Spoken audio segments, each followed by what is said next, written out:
These sources tell us that FEMA's deployment of urban search and rescue teams, which are typically deployed in anticipation they might be needed, instead was delayed until Monday, 3 days after the flood. The real story of the week, of course, was the horrific tragedy in Texas, these flash floods. And, unfortunately, the first day that I covered it, I tried not to do any politics about it and just cover the story straight up.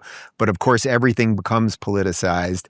I want to show you this video. This is Anderson Cooper on CNN saying that FEMA's search and rescue was delayed because of some of the new processes that the administration has put in. So they just didn't have a signature, literally a signature from Kristi Noem to get funds and resources available. Take a look.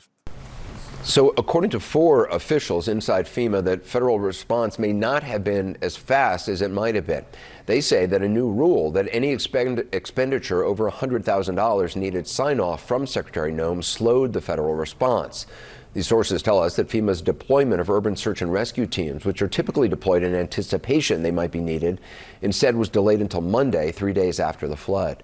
Now, a source also tells us that a request Texas made for FEMA aerial imagery to aid in the search was also delayed, waiting for Secretary Noem's approval.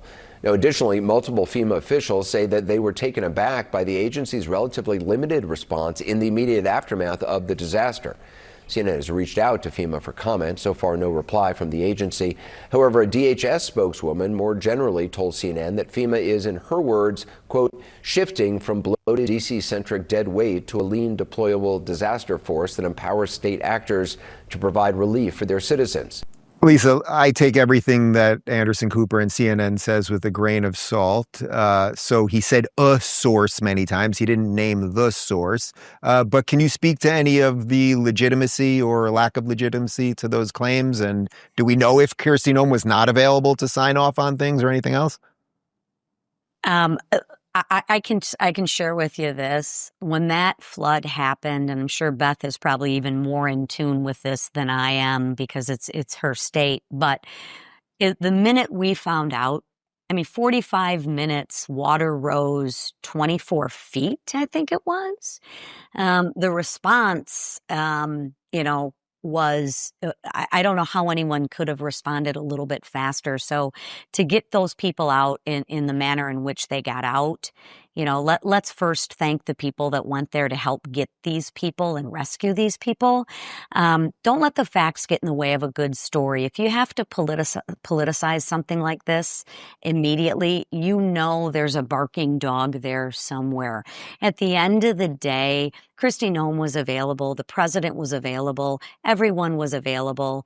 At the minute we found out, I believe we put all of our resources that we had into making sure that we can, one, take care of the people and get the rescue efforts going.